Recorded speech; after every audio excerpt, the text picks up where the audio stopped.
Guys, তো আমি আজকে একটা জায়গায় যাচ্ছি। সকাল সকাল বের হয়ে গিয়েছি।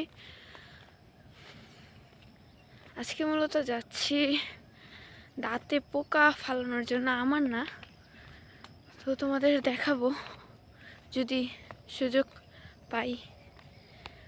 অনেক সকাল, এখন 6:11 বাজে। ঘুম থেকে উঠে এসেছে, চোখ দেখে বোঝা যাচ্ছে। তারা তোমাদের দেখাবো আমি। এই দেখো, এখন সকাল,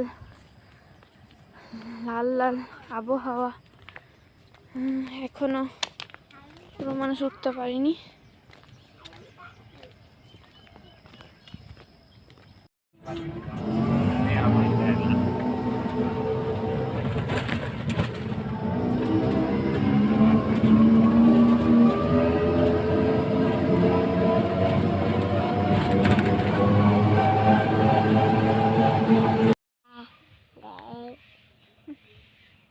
বলো,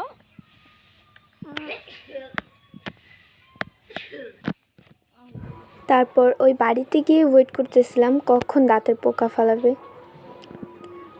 ওইখানে একটা, ওই যে মহিলাটা যে ঝাড়ু দিচ্ছে, ওই মহিলাটাই মূলত দাঁতে পোকা ফালাবে। তো কীভাবে ফালায় তোমাদের দেখাচ্ছি। কলা পাতার মধ্যে এই জিনিসটা কী যেন দিয়ে দিয়েছিল, জানি না।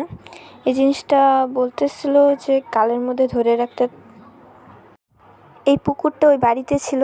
পুকুরের ভিতরে অনেকগুলো মাছ ছিল, জানি না বোঝা যাচ্ছে কি না, কিন্তু সামনে থেকে বোঝা যাচ্ছিল যে অনেক মাছ ছিল।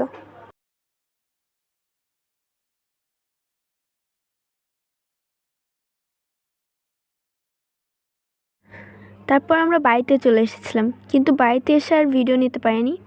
তারপর বিকালবেলা এই জায়গাটা চলে গিয়েছিলাম। জায়গাটা সুন্দর ছিল, ভুতুরে ভুতুরে টাইপ ছিল।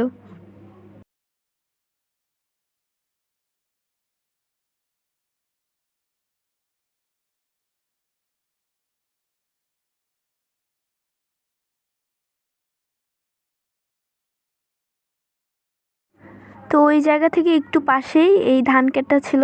তো এখানে অনেকগুলো, একেবারে একসাথে অনেকগুলো ধান ক্ষেত ছিল। তো অনেক সুন্দর দেখা যাচ্ছিলো, তাই ভিডিওটা নিয়ে নিলাম।